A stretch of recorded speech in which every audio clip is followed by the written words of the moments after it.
MT world facts के मुअज़्ज़ज़ दोस्तों, मैं हूँ मारिया ताहर।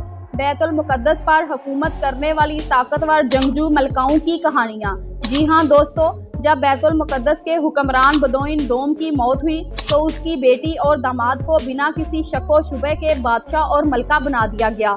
लेकिन इब्तिदा में मेलिसंडा के लिए तख्त तक रसाई आसान थी, लेकिन अख्तियारात का इस्तेमाल मुश्किल था।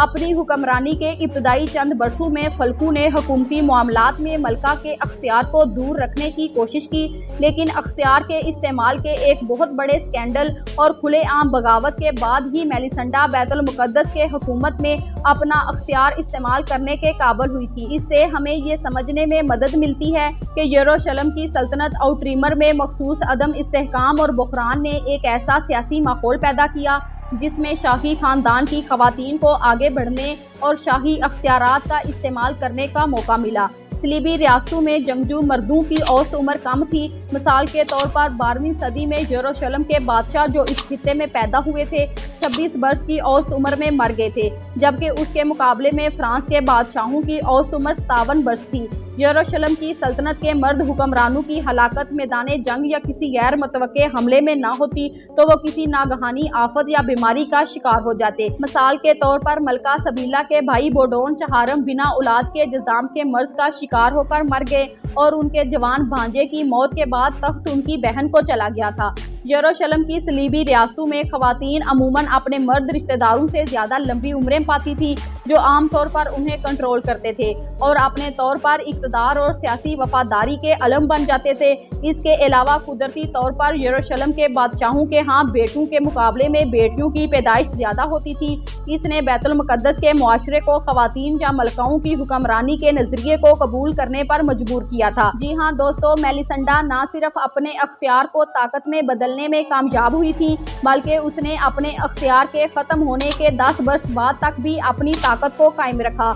उसका शोहर फल्कू एक शिकार के दौरान हादसे में हलाक हो गया था और मेलिसंडा अकेली रह गई थी और उसने आज़ादाना तौर पर हुक्मरानी की थी। अपने शोहर की वफ़ात के कुछ ही अरसे बाद उसको उस दौर की बाअसर तरीन शख्सियत में से एक का ख़त मौसूल हुआ।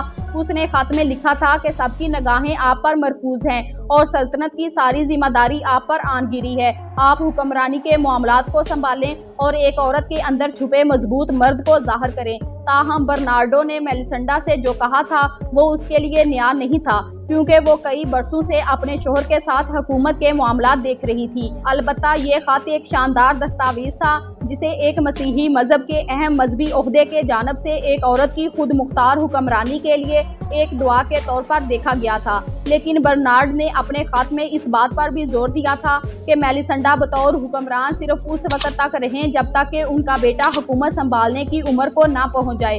यकीनन बोडोन दोम की कभी ये नीयत नहीं थी कि उनके नवासे के जवान होने के बाद भी उनकी बेटी तख्त की हुक्मरानी जारी रखें, लेकिन जब ये वक्त आया तो मेलिसंडा ने इससे इनकार कर दिया। 6 बरसों तक वो बोडोन सोम के सल्तनत की हुक्मरानी के दावों को जुटलाती रही और सूरत हाल जहाँ तक पहुँच गई कि बेटे ने माँ के खिलाफ यरूशलेम के किले का मुहासरा कर लिया।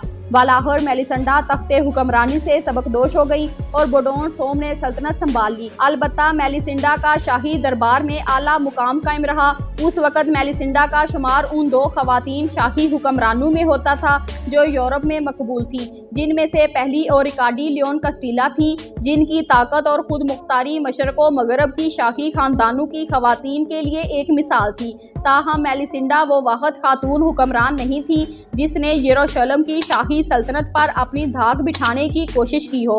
उनकी बहन अलीशिया भी सलीबी रियासत अंटियोश मौजूदा खित्ता शामो तुर्की की शहजादी बनी थी, एक खातून हुक्मरान जो अपनी नौउम्री में ही बेवा हो गई थी। उन्होंने बैतुल मुक़द्दस के 2 बादशाहों, पहले अपने वालिद और फिर अपने बहनोई की हुक्मरानी को चैलेंज किया था और अंटोशिया की हुकूमत अपने अंदाज में एक खुद मुख्तार खातून हुक्मरान के तौर पर संभाली थी।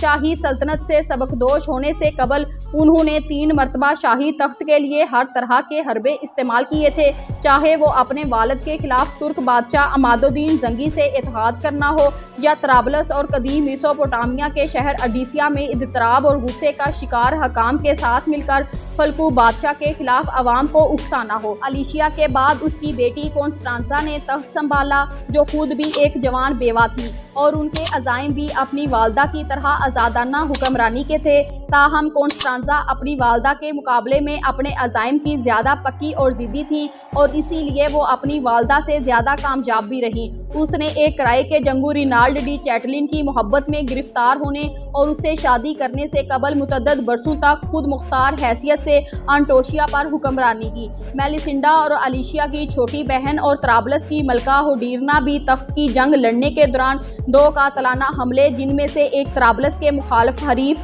और दूसरा अपने ही शोहर पर करवाने में मुलव्वस थी, जो अपनी बीवी के साथ लड़ाई के बाद पुरअसरार तौर पर हलाक हो गया था। इस बड़ी लड़ाई के बाद होडीरना ने अपनी बहन के साथ बैतुल मुक़द्दस जाने का फैसला किया। अगरचे आम ख्याल ये था कि उसके शोहर को मुसलमानों के एक फ़िरके के अरकान ने मारा था, लेकिन ये इस इस्लामी गिरोह के लिए एक बहुत ही गैर मामूली हदफ था। रिमोंड की मौत के बाद होडीरना, जो अकेली रहने और अपने 2 बेटों की जगह त्राबलस की हुक्मरानी करने की इजाज़त मिल गई थी, अच्छी या बुरी, लेकिन बैतुल मुक़द्दस की ताकतवर मलकाओं ने कुरूने वस्ता के दौर की तारीख के सफ़ों पर अपने नकूश छोड़े हैं। ये शाही सल्तनत ख़वातीन हुक्मरानों के एक मुनफरद सिलसिले का बताती है, जिन्होंने अपनी कामयाबियों और तजर्बात से दुनिया भर की तवज्जो समेटी। वीडियो पसंद आई है तो लाइक कर दें और अगर चैनल पर पहली बार आए हैं तो जल्दी से चैनल को सब्सक्राइब कर दें। वीडियो को शेयर करें और कमेंट बॉक्स में कमेंट ज़रूर करें। Thanks for watching my video.